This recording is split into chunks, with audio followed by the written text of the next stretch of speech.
Welcome back to the Brothers Woods podcast. I'm Joshua, and my brother Jared's here sitting across from me. Yo!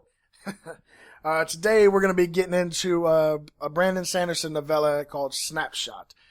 We love Brandon Sanderson. He's my favorite author, and I'm sure Jared's one of his favorite authors. Definitely, for sure. At least regarding fantasy. Awesome. Yeah, fantasy is awesome.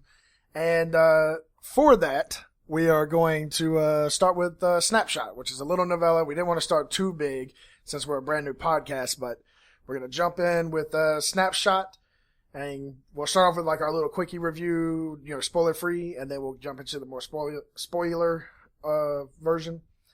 And let's jump into it. All right, yeah. You want to start or? Yeah. So we'll start crime novel, mystery kind of novel, and it follows I guess you could say like the two main characters, which is Davis and Chavez. Chaz? I don't know why I thought Chavez. We just read it. Yeah, this is the second Davis time and Chavez.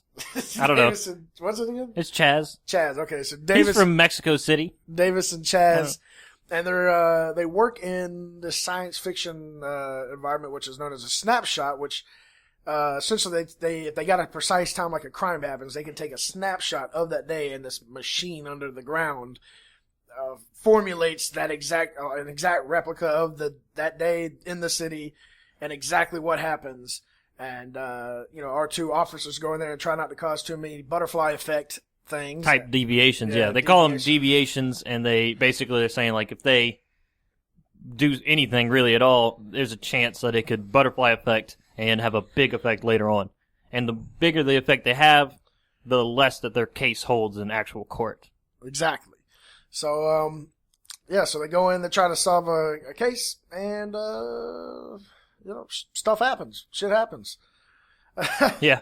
But not to get too much into it, but, stuff happens. And, it's not too long. I don't know how long the actual book version is, but the audio book part, that's what we listen to. 2.5 hours. Yeah, 2.5 hours. Real small. You can do it in one. You should do it really, probably about one. Yeah, I have to say I'd give it probably a 4 out of 5, maybe even a 4.5 out of 5. It's got some neat little twists in there. I think it's a 4 out of 5 for me, and a lot of that has to do with the ending and the way that he plays on your expectations and stuff. But we'll talk about that later. But it's really pretty smart way to do it, I think. It's also an interesting setting, which is great. It's pretty good characters. They're really down to earth. They're not superhero characters in any way. They're not even really amazing detectives. They're good detectives, but they're like rookie. Davis almost. Is a good detective. Yeah, Davis. He's not a rookie. He's essentially quote unquote benched, but Chaz was like 1 year in, and they were like, No, he wasn't one. He was 1 year in there. Right, but he said he was a traffic cop. Yeah, but still, I'm saying he wasn't 1 year in. He's a couple years in. As a detective, though, he's unexperienced. Well, yeah, but they've been working for a while. But overall, really good book. Really awesome little novella, just to get you like. I'm not saying you necessarily want to use that as your starter. Like, I would probably choose like Mistborn as your starter for Brandon Sanderson.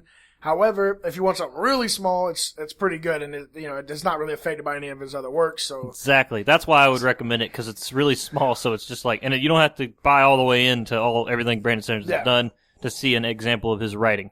I think the only bad part about it is in the beginning he does a lot of exposition, like right off the bat, just to be like, this is what a snapshot is and all that he doesn't necessarily have to do. But I mean, it's fine. It's really small, really. So. Yeah. I think it's good. So, again, I'd give it a 4, maybe 4.5 out of 5. And you should definitely check it out. I'm with you. I would say 4 out of 5. Yeah, you're right. It's great. It's a great little book. And, awesome. Yeah. So that's it for our spoiler-free review. So, just a quick note. We're obviously a new podcast. We're learning, trying to get better, and we got future things coming up we're trying to do. And we focus on, as I said last time, fantasy and science fiction primarily. And just a quick note before we go into the spoiler section.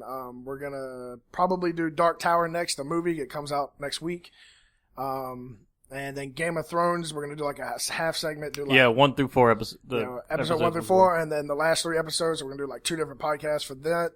And then after that, we'll probably start Mistborn Book 1, The Final Empire, and get started into Brandon Sanderson, which will be a big part of our podcast because we love fantasy. And Brandon Sanderson. Brandon Sanderson is going to be a big part of it just because we've already read, I wouldn't say the majority of the books that we've seen from him. Yeah. And we like them, and we want to reread them, honestly, so that's why. Definitely. Definitely. So, like I said, next we're getting ready to go to the spoiler section, so if you don't want to be spoiled for the book, get the fuck out. Get the fuck out. So, anyways, 5 seconds, 5, 4, 3, 2, 1. Have a good day. Hopefully we'll see you next time. Have a good day. Now for the spoiler section. We're going to kind of go through, an overview of kind of what happened in the book. And, Jared will jump in, give his opinion on things, or I'll stop and give an opinion on a certain thing. And so let's get right into it.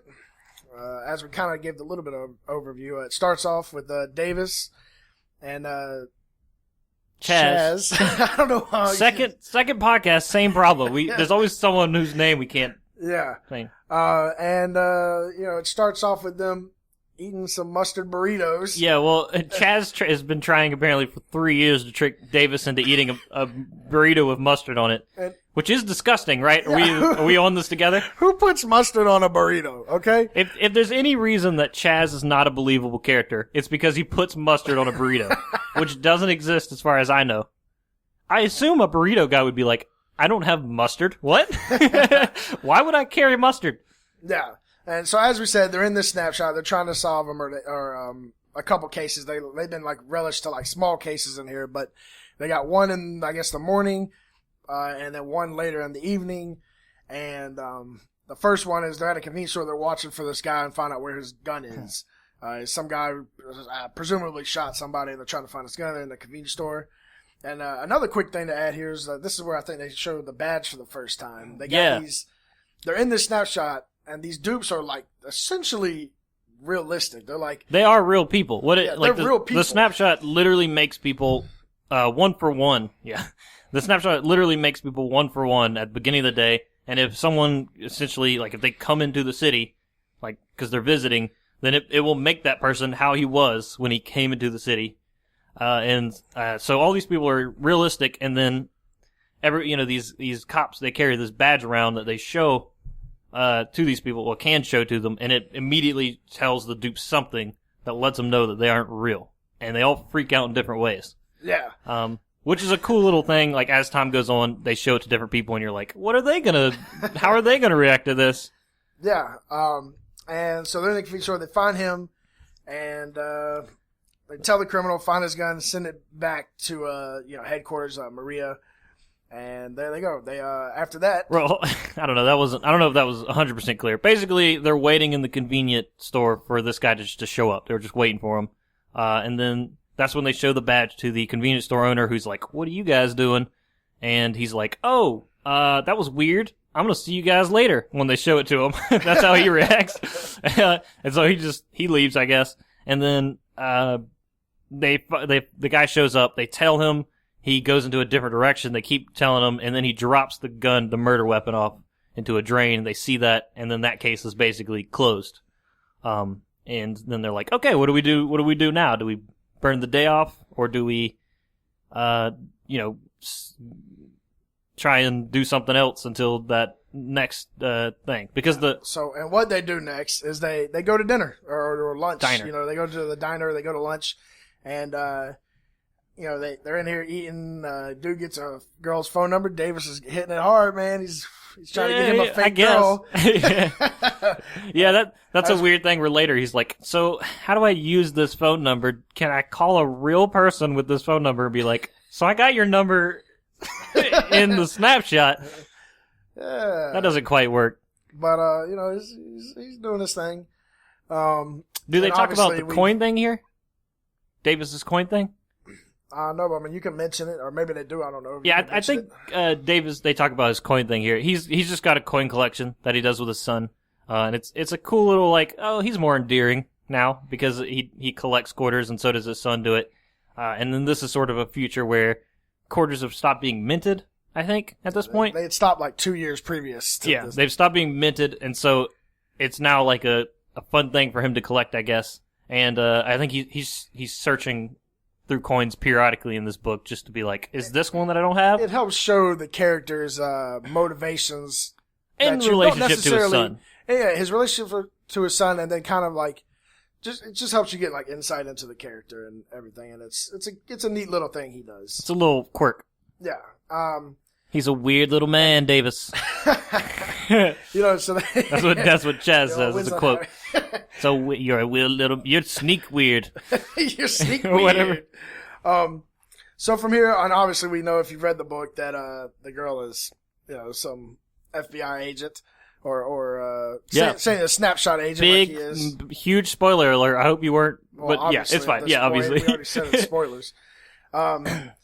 And after that, they got to kill time. And to kill time, there's these, I guess, people on the forums, and they like look out for where police go, so they know that the police investigated some apartments, but didn't tell them. Nobody reported what happened here, and so there's a conspiracy people essentially online are going, what the fuck happened here? We don't know. And Davis checks out these places, and he's like, we got time to kill until that second case.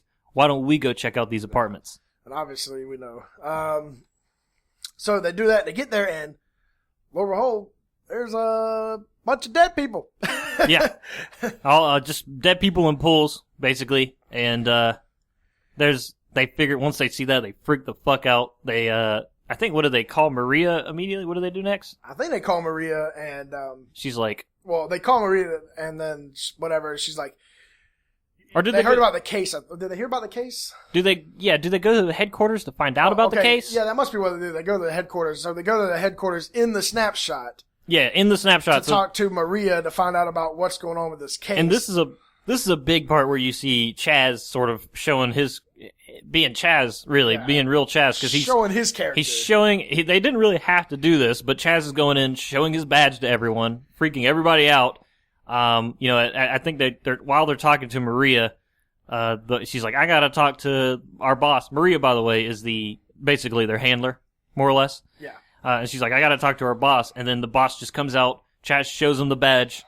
He heads back in and shoots himself, like, immediately. And he's like, he does that all the time. You can go check if you want. Sometimes you do. Sometimes you don't. And they're like, how often do you come into the HQ like this? And they're like, 6 months, whatever. It's no big deal. Yeah, and we'll have a question related to that later. But, so they get in there to get the information from her. She's just, like, reluctant about telling, but tells him it's the photographer. Yeah. And, that this is a case that they need to just go to the safe house and not worry about. And Chaz just shoots her. Yeah. She won't give up information, so Chaz just shoots her in the head. Yeah, actually, this is a great sort of character learning moment for both, because Davis initially goes, what is he like? He kind of threatens the shooter, right? He threatens the shooter so that she'll talk, almost type thing. And then he just like sort of nods at Chaz like, scare her, and then Chaz actually shoots her. And Davis is like, whoa, what? And he's like, you implied we'd done it hundreds of times. It's like, yeah, so that she would freak out. Like, I didn't want you to actually kill her, but she is a dupe, so you have to just be like, okay, I guess. It's like a video game that's super, super realistic. Yeah, exactly. It's almost, it's not a video game. These people have real feeling. They're real people, but they're real people who are going to die at the end of the day no matter what. Yeah. So it's sort of a weird. But it kind of gives you insight into each of their characters. How one's a little more thoughtful. Davis is willing. He's just passive, trying to. And then Chaz is just much more aggressive, and which you kind of get more into. Very later, aggressive. Very aggressive, and just like he treats it like a video game and real life. As a video game. At this point in the thing, they actually pull up their files, the headquarters files, and it says. It kind of gives you a little backstory of both of them. And Chaz is like, he had like one guy recommend him. One guy who was like, he's great, he's strong-willed. And everybody else is like, he's aggressive, treats life like a video game. Get this guy the fuck out of here.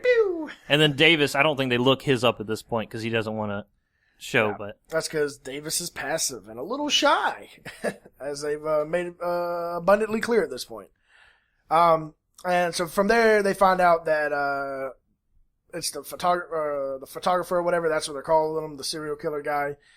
And they go to find out they find out the building, or they already know the building's in, so they go to find out. They go to the gang that owns the Primera building. gang, which the is the people who quote unquote own the building. You know, the bank technically owns it, but the Primera gang. They go to this like little kid. Well, I don't know, kid, probably like teenager selling drugs basically, and they go. He's like, let me buy some of them drugs, boy. And he's like, let me buy some of them drugs from you, boy. And then as soon as he asks a question, they're like, you're a cop? And then Davis does the old, like, put one in his mouth, put one of the tablets or whatever it is into his mouth.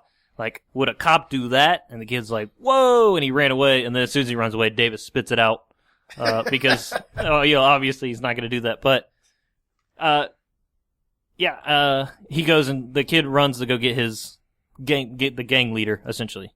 So they come back, like Chaz doesn't think they're going to show up back up, but they do, because the other big thing you get from Davis is Davis knows people. He knows how to push them. He's really good at talking to them and getting them to do what they want. Ringleader comes back. They flash him the badge. And, the ringleader is like, he freaks really out. Just like a kid himself. He's like I think young, they say so he kind of freaks out. He's like a 25-year-old who has like a gang of little, like, 15-year-olds, basically. And that's how these gangs work. So, like, there's obviously higher ups than them, but in this section, it's just like a 25-year-old who's in charge. So, he points him to, the guy bought 2 places. The other one was a school with a pool in it. And, so they head there. They head to this, other edge of the school. They go in the back way, and, there's nothing in the pool. The pool's there, and I think it's got like 4 feet of water in it or something, but there's nothing in it. They find this other room, and, they open it up, and bam! Bunch of other people dying.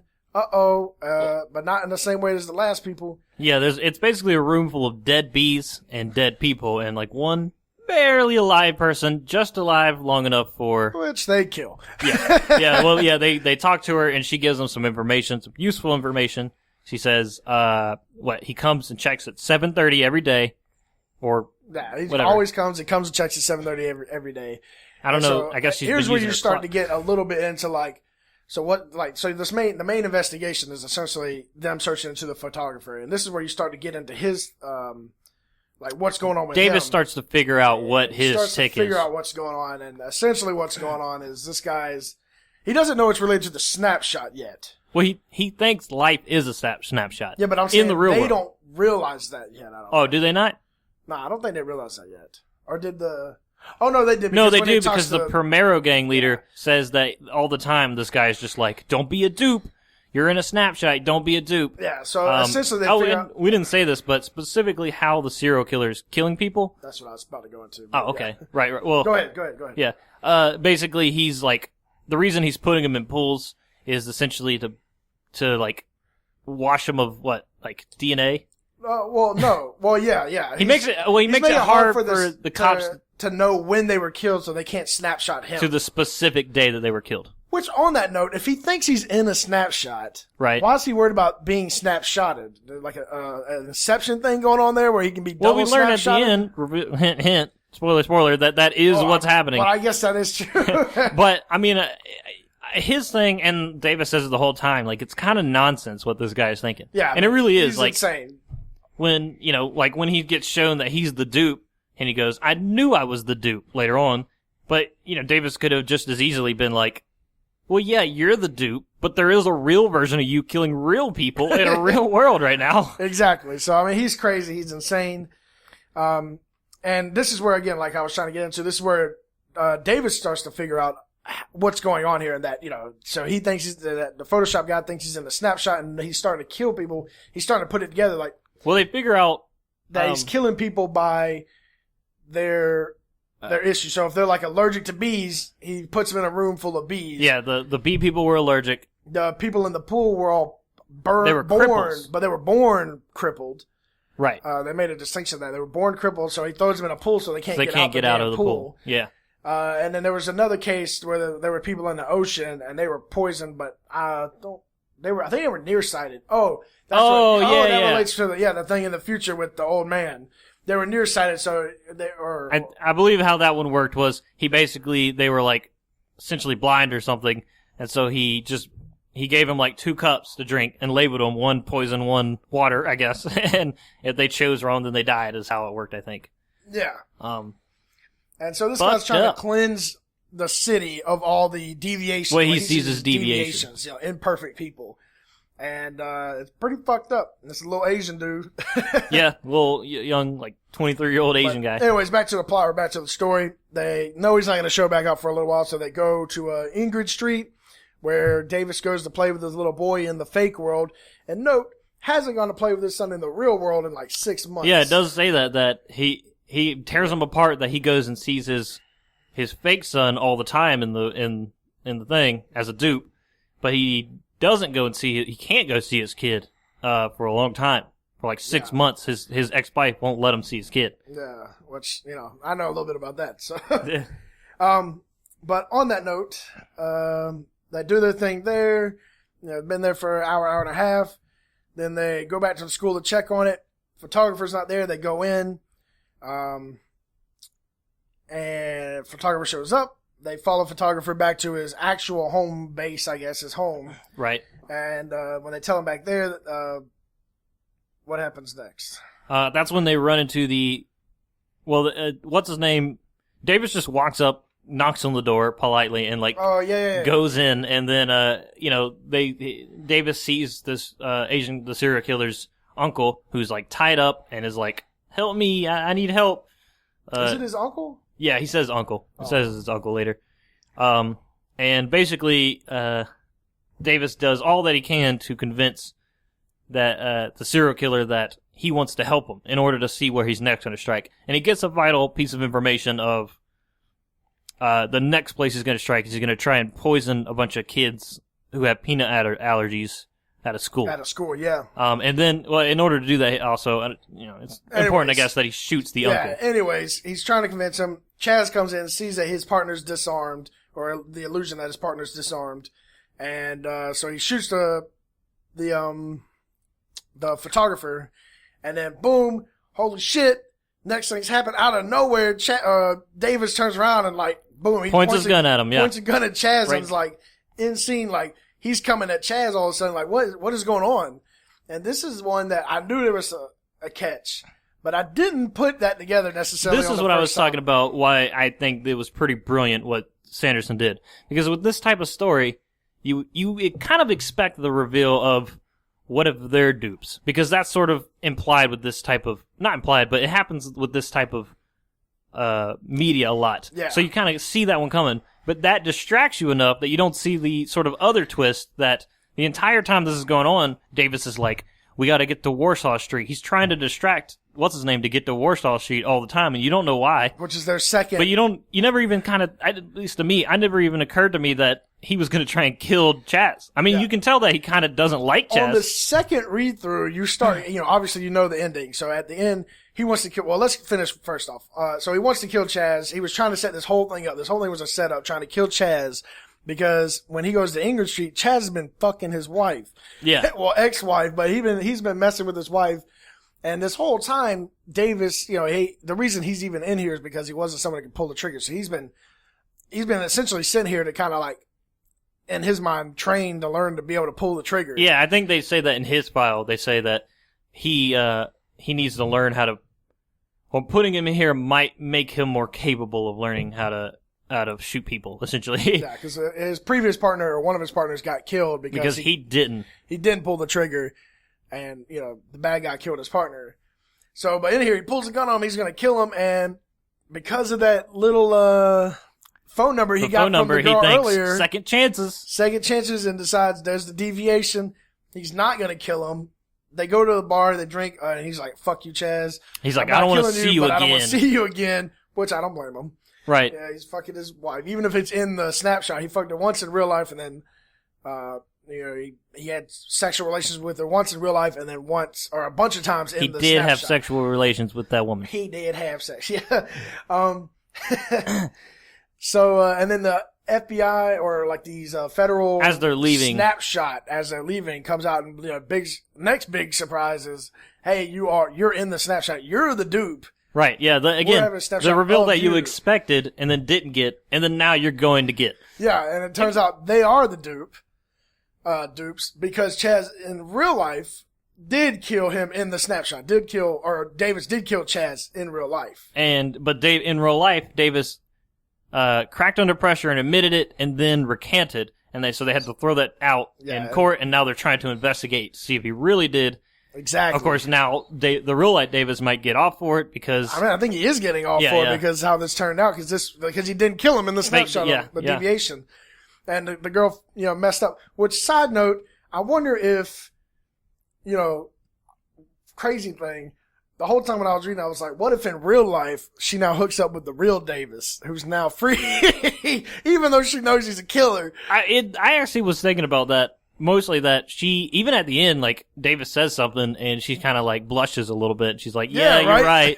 And, there is sort of a interesting thing, like, how does she look at Davis?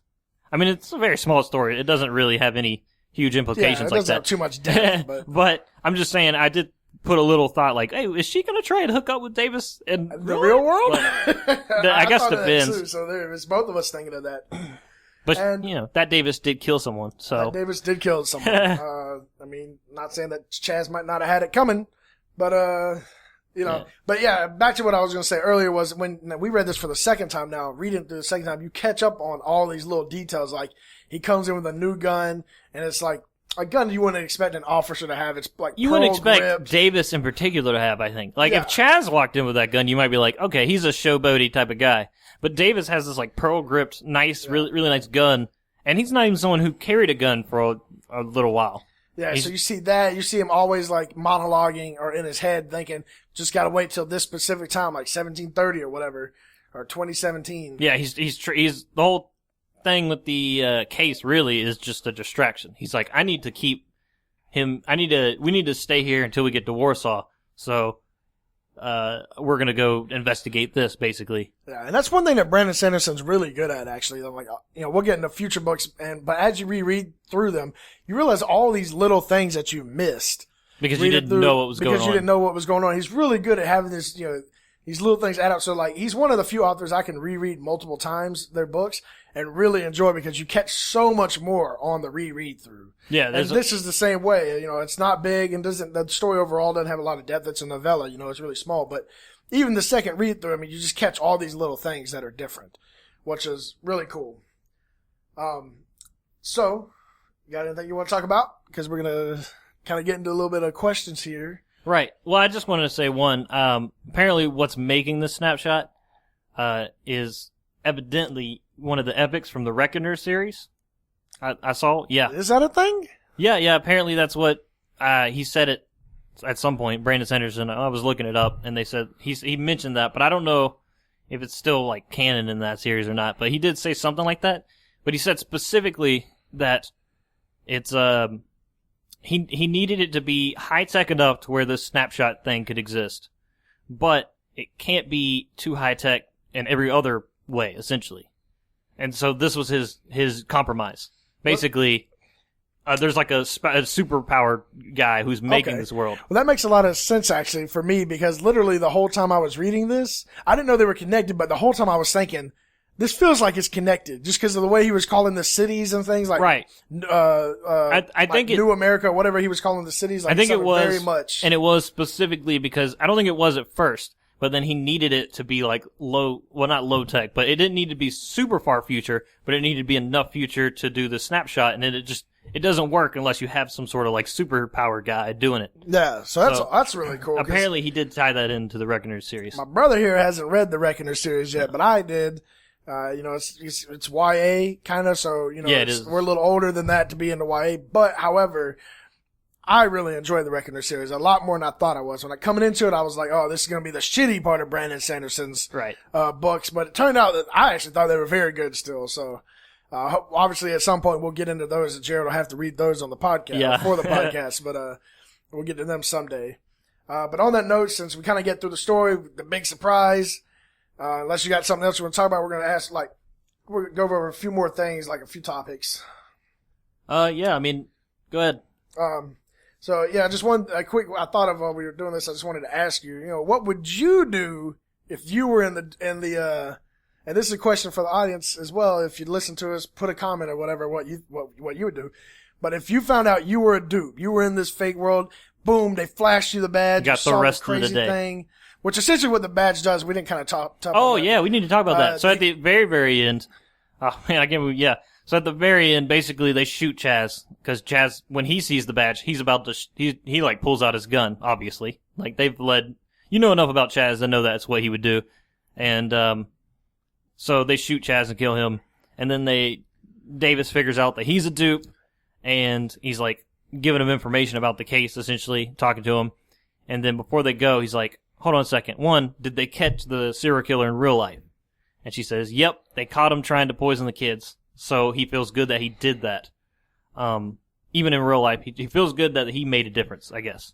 Yeah. And he also asked to see the badge. But I was about to say, that's a interesting thing about how the effect, because we didn't talk about this, but the whole thing with Davis, at some point he says he wants to see what happens if you leave the snapshot on for a week or a month or a year to see what kind of an impact he has. Specifically, he doesn't say he says he doesn't know if he cares if if what he does is good or bad to the system. He just wants to know how it affects it. Yeah, he wants to know that he can make a difference. That one man can make a difference to the world.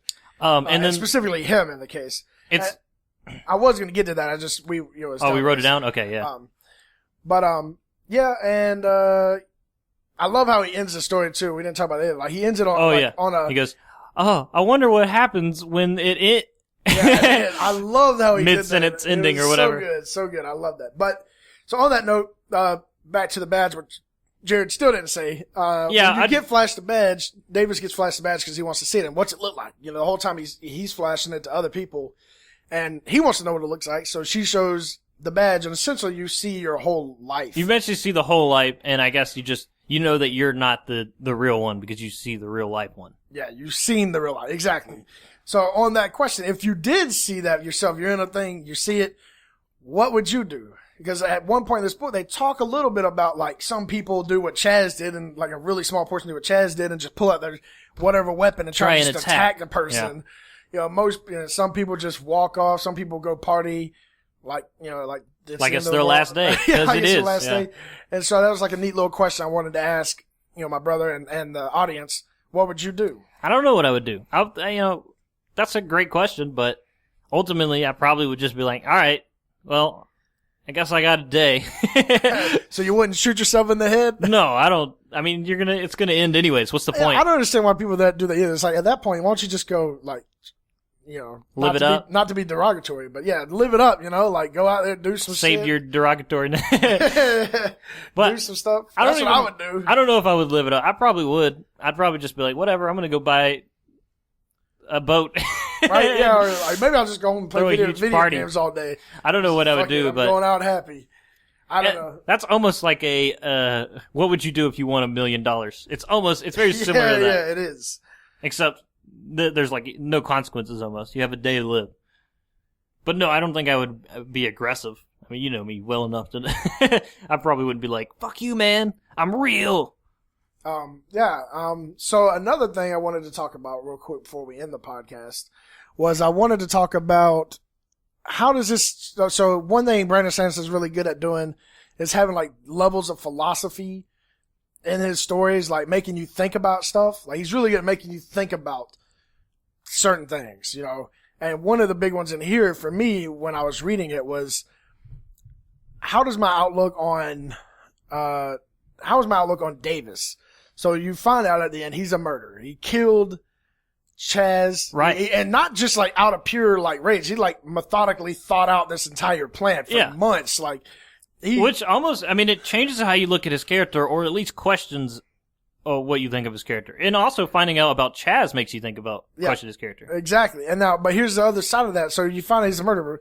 But here's, I feel like, a question he kind of poses to his audience when reading this is, you find he's a murderer, but he also at the end he's like, did I help catch the guy? Did I help catch a serial killer, a guy who's killed like 30 people or something, maybe more? I don't know. They don't give specific numbers, but like a large portion of people at this point. He's a good guy overall. He wants to be a good father, but he's also someone who then methodically planned out this murder of his It's almost partner. Really weird if you really think about it, because they really harp on how he's like, he loves his kid and he wants to be with his kid. And then he's like, does something that jeopardizes that completely.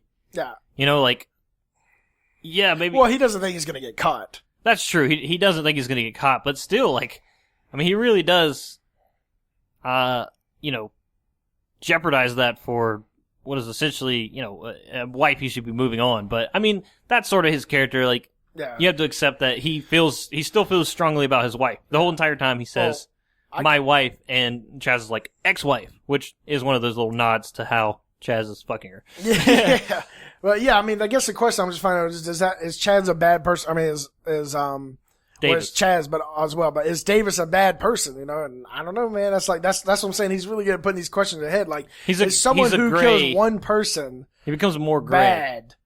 Well, I'm saying, like, you always have in these stories, like, you know, the person, you know, kill one person to save 1,000. Okay.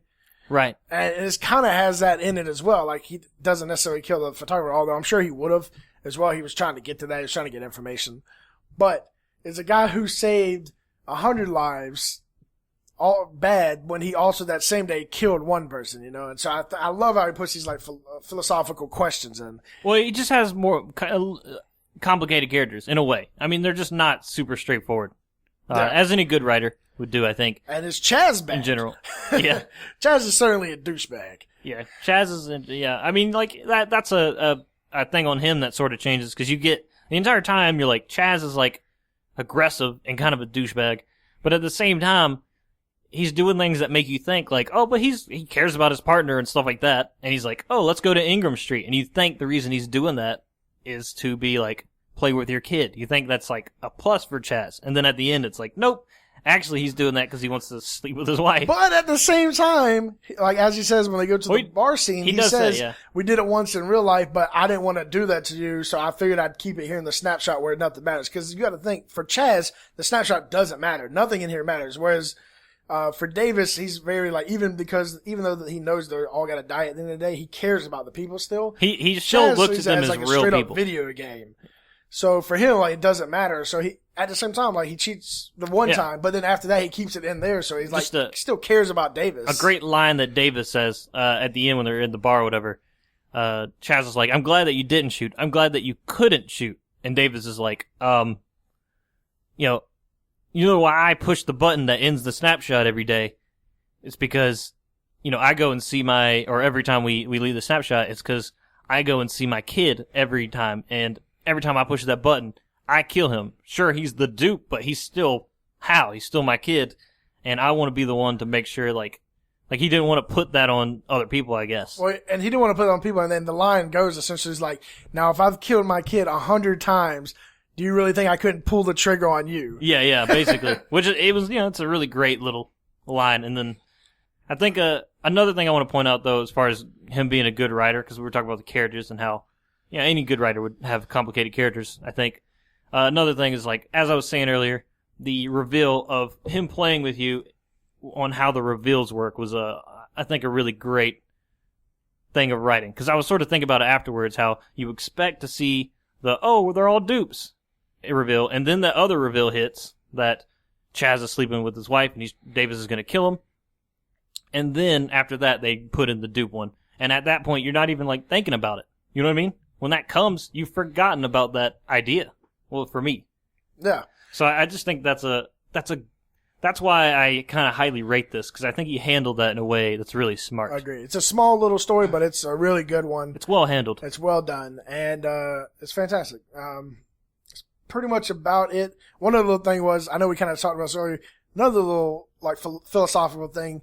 The girl, the FBI agent or whatever, the federal agent who does the snapshot, now she knows that her one little decision as well changed him from being a murderer to not being a murderer. Right, yeah.